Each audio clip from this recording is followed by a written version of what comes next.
নাহমাদুহু ওয়া নুসাল্লি আলা রাসূলিল কারীম। আম্মা বাদ। আসসালামু আলাইকুম ওয়া রাহমাতুল্লাহি ওয়া বারাকাতুহু। আলহামদুলিল্লাহ, সকল প্রশংসা সেই রবের যিনি আমাদের মুক্ত বাতাসে কথা বলার সুযোগ করে দিয়েছেন। আসছে ফাগুন, আমরা দ্বিগুণ হব। হ্যাঁ, ফাগুন এসেছিল, আমরাও দ্বিগুণ হয়েছিলাম। আজ সেই ঐতিহাসিক ৩৬শে জুলাই।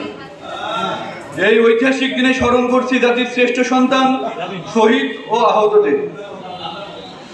শহীদদের আত্মার মাগফিরাত কামনা করছি, আহতদের সুস্থতা কামনা করছি। আজকের এই দিনে আমি গর্বিত অনুভব করছি যে কুষ্টিয়ায় আন্দোলনটি আমাদের ক্যাম্পাস থেকেই প্রথম শুরু হয়েছিল। আসলে স্মৃতিচারণ আছে, তবে গণ অভ্যুত্থানের ১ বছর পেরিয়ে গেছে, আমাদের কিছুটা গঠনমূলক আলোচনাতেও আসতে হবে। ওই সময়ে যখন আমাদের বলা হয়েছিল সরকারের পক্ষ থেকে, স্বৈরাচার বলেছিল আমরা নাকি রাজাকারের বাচ্চা, সেদিন পুরো ছাত্র সমাজ ফুঁসে ওঠে এবং এর বিরুদ্ধে প্রতিবাদ গড়ে তোলে। আমাদের একজন মন্ত্রী ছিলেন, তিনি হচ্ছে কাদের সাহেব, কাউয়া সাহেব। এই কাউয়া সাহেব বলেছিলেন ছাত্রলীগ দ্বারা নাকি আন্দোলন তিনি মোকাবেলা করবেন, এবং তিনি আমাদের ভাই বোনদের গায়ে হাত তুলে ছাত্রলীগ সন্ত্রাসী। তার পরবর্তী সময়ে সেই দিনই আমরা দেখেছি একজন বোন লাঠি হাতে করে তার কপালে রক্ত জড়ানো। সেদিন আমরা এই আন্দোলনের প্রস্তুতি রাতেই নিয়েছিলাম যে আমরা তাদের জন্য হলেও আমাদের অবস্থান জানান দেব যে আমরা তাদের সাথে আছি। ভেবেছিলাম ৫-৭ জন হবে, কিন্তু ক্যাম্পাসে এসে দেখেছিলাম পুরো ক্যাম্পাস মুখরিত, প্রতিটা শিক্ষার্থী তারা উপস্থিত ছিল। এই তারুণ্যকে কেউ আটকাতে পারেনি।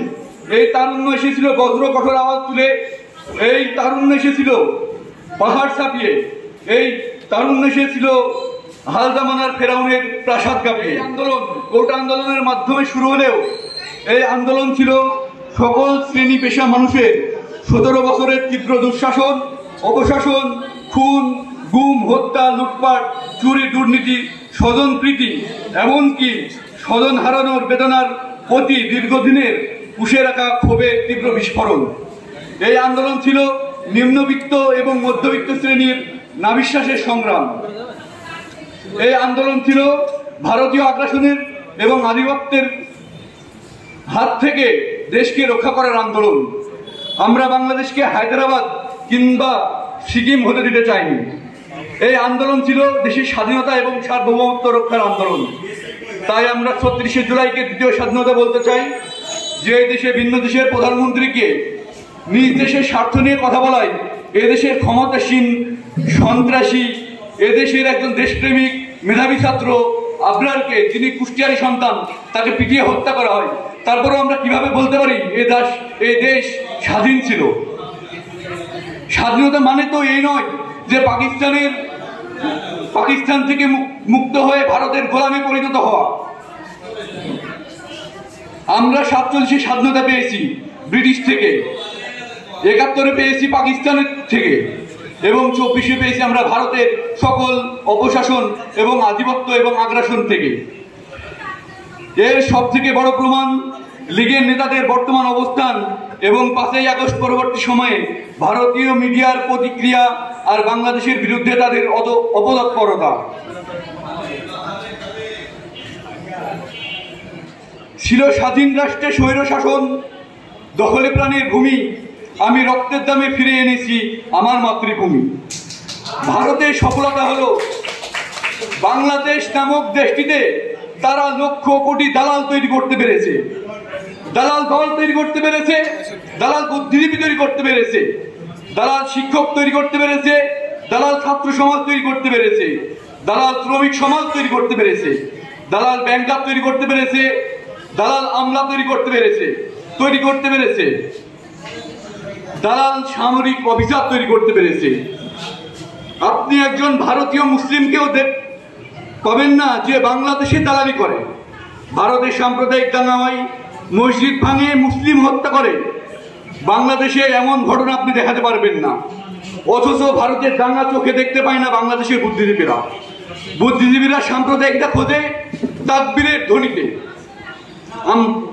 আমরা এমন শিক্ষক পেয়েছিলাম যে নবারুণ ভট্টাচার্যের কবিতা থেকে বলেছিলেন যে পিতা সন্তানের লাশ শনাক্ত করতে ভয় পায়, আমি তাকে ঘৃণা করি।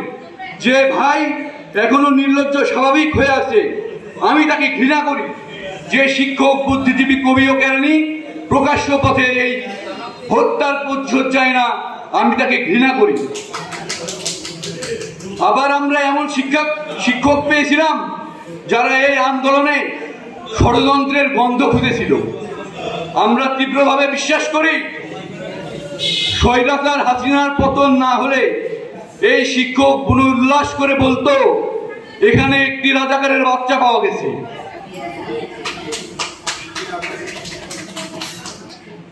5ই আগস্ট রাতে গোটা জাতি অপেক্ষা করছিল সকল আধার অমানুষা কাটিয়ে একটি নতুন সূর্যোদয়। স্বৈরাচারের পতন না হলে এমন ঘন কালো মেঘের অমাবস্যা নামতো যার শুভেচ্ছা দেখা আমাদের জীবনে হয়তো আর কখনোই সম্ভব হতো না।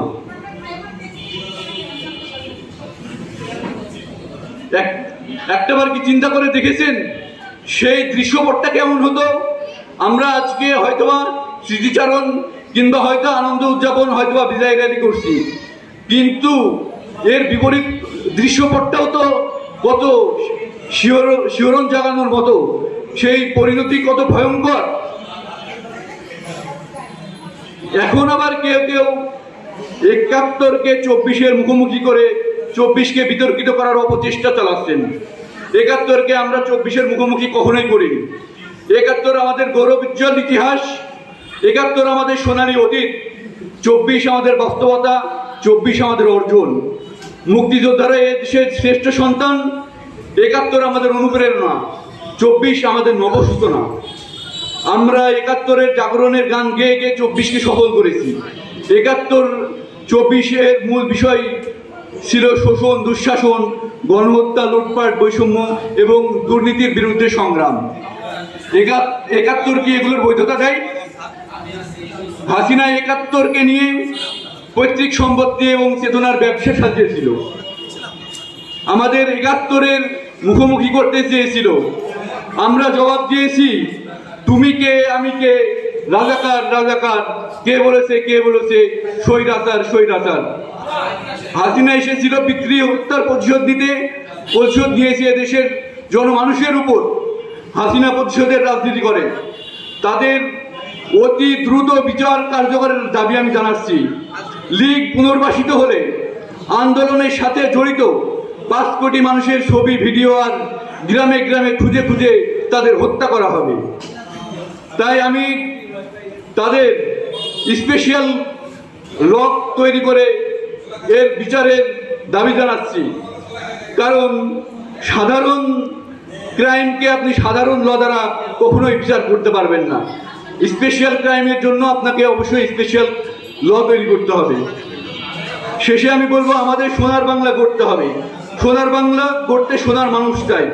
তরুণ প্রজন্মকে সৎ, দেশপ্রেমিক, যোগ্য মানুষ হিসাবে গড়তে পারলে সোনার মানুষ তৈরি হবে। নৈতিকতাহীন মানুষ দিয়ে কখনো সোনার দেশ, সোনার বাংলা গঠন করা যাবে না। আমাদের নীতি নৈতিকতা ঠিক করতে হবে, অতীত থেকে শিক্ষা নিতে হবে। অবারিত স্বাধীনতা মানুষকে স্বৈরাচারী করে তোলে। আমার কাছে স্বাধীনতা মানে হলো ব্যক্তির বা রাষ্ট্রের ক্ষতি না করে রাষ্ট্রের